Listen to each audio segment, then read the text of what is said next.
Buen día, hijos. Vamos a seguir dando continuidad a los temas del área de español para los grados sexto y séptimo. Hoy quiero que nos adentremos en un tema muy sencillo que espero explicar muy claramente y muy brevemente para que encontremos su aplicación. El tema que quiero en el que profundicemos es el tema de la leyenda. En algún momento ya en los contenidos hemos desarrollado un poco los mitos, la función de estos mitos y de algunas leyendas regionales. Sin embargo, quiero que profundicemos en algunos elementos que el currículum y la malla nos pide profundizar. Sepamos entonces que una leyenda es una narración extraordinaria, pero es una narración que tiene un origen oral, ¿no?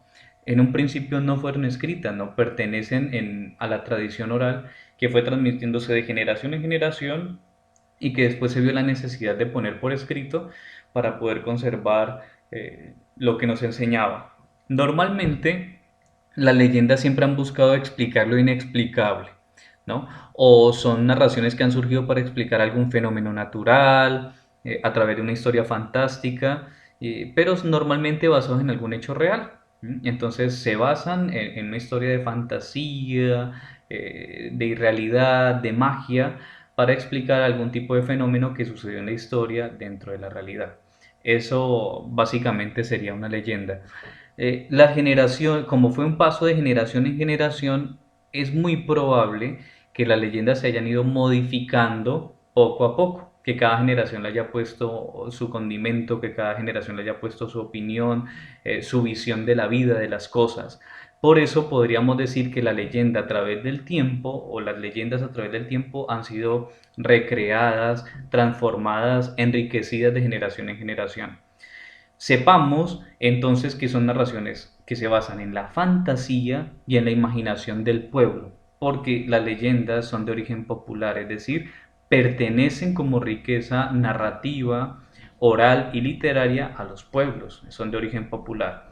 El punto de partida de cualquier leyenda normalmente es un personaje de la vida real, un personaje común, en un lugar y en un momento determinado, es decir, con un espacio y con un tiempo definido.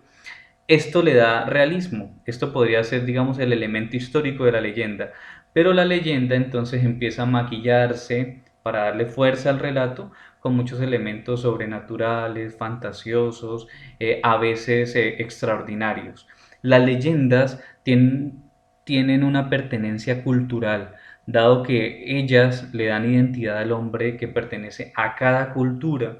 La leyenda define mucho el ser nuestro, por eso nuestros mitos y nuestras leyendas propias de los huilenses nos definen como tales, ¿no? Las leyendas del Tolima Grande, por ejemplo, que nosotros conocemos y que nos han narrado nuestros abuelos, nuestros padres, y que también podemos ir profundizando poco a poco porque hace parte de nuestra identidad cultural y del legado de nuestros antepasados. Normalmente una leyenda expresa la cosmovisión. ¿Qué es eso de cosmovisión? Cosmovisión es la visión ante el mundo, es decir, cómo ve el mundo, esa cultura, ese pueblo que crea una determinada leyenda. Eso sería la cosmovisión. La sabiduría de un pueblo la expresa también, porque muchas de las leyendas buscan dejar alguna enseñanza para la vida, para la conducta del ser humano. También nos educan en actitudes, propias para asumir ante la vida, nos dejan relatos de nuestras costumbres y nos hacen ser lo que somos en nuestra idiosincrasia y definen también muchos estilos de vida dentro de los pueblos. Básicamente estos elementos son los que yo quiero, perdón, que tengan en cuenta dentro de las leyendas. Ya en clase, como les digo, hemos visto, los estudiantes de séptimo me mienten si no, los mitos y las leyendas. Y por eso espero que estos elementos sencillos hayan quedado lo más claro posibles y que nos sirvan para la aplicación concreta dentro de la tarea. La tarea va a ser muy sencilla, ustedes la van a encontrar en los anexos para que la suban a la plataforma, para que me la hagan llegar respondiendo a esta tarea. Va a ser muy sencilla.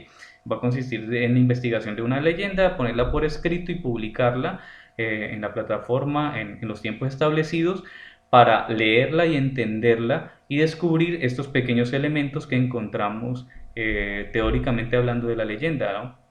Primero que son narraciones extraordinarias que buscaron explicar algún fenómeno histórico o natural, pero que tenían un protagonismo histórico, personajes reales, espacio y tiempos reales, y que querían dejarnos enseñanzas, que querían dotarnos de sabiduría, de estilos de vida, de actitudes dentro de la cultura y de la identidad de un determinado pueblo.